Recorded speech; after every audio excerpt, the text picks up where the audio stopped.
Sadgurunath Maharaj Ki Jai, and welcome to Jagadambe Reads the Holy Books of India, Ramayana 305.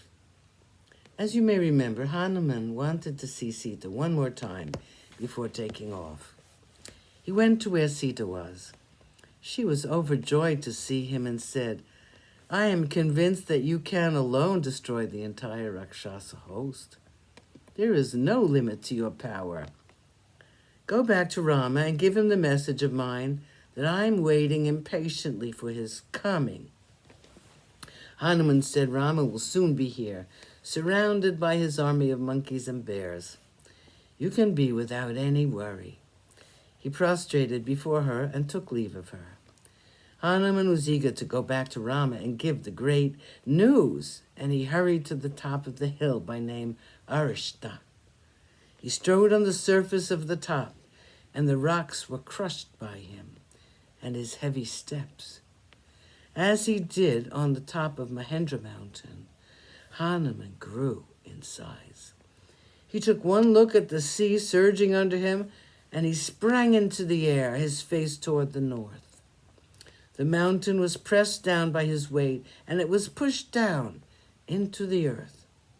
The trees were like broken twigs, and there was a great crashing noise made as they fell to the ground, accompanied by the rocks which had been dislodged in profusion.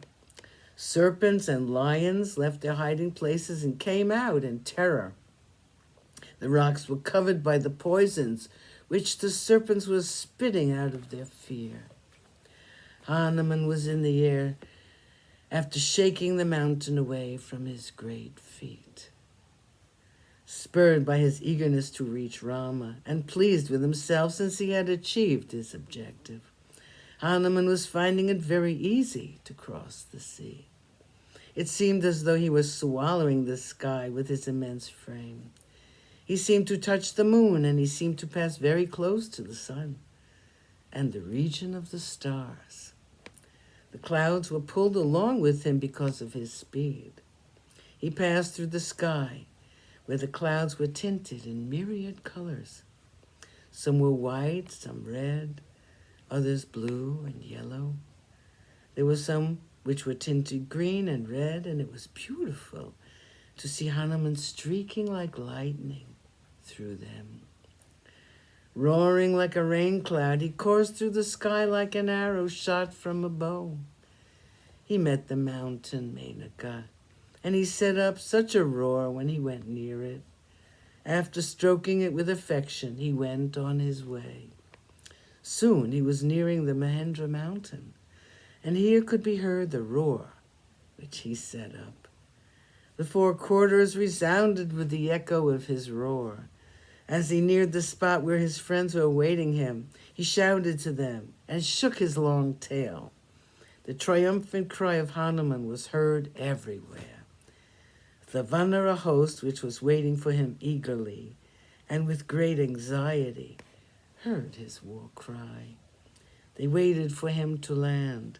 Jambavan called them all together and said, "It is evident that Hanuman has been successful in his adventure, or else he would not have sounded so jubilant." The entire army was dancing with joy in anticipation of the good news, which Hanuman was sure to bring them. 15. The return of Hanuman. They ran hither and thither in excitement, and pulling out flowering branches from the trees nearby, they waved them about in ecstasy. Hanuman could be heard approaching, and they stood with their palms folded together while he landed on the mountain Mahendra. The monkeys rushed to him and stood around him. They were greatly relieved to see him come back without any mishap. They tried to serve him with fruits and roots and asked him to refresh himself. Hanuman approached Jambavan and Angada and saluted them. They welcomed him with great affection, and Hanuman said, "In the pleasure garden of Ravana, in a garden by name Ashokavana, I saw her. She was surrounded by Rakshasis who had been placed to keep watch on her. She was thinking only of Rama, and it was so sad to see her covered with dust, thin because of her eternal fast, with her hair twisted into a single strand and lying on her back like a dark serpent. Sadhguru Maharaj Ki Jai. Thank you for being here. I hope you come again.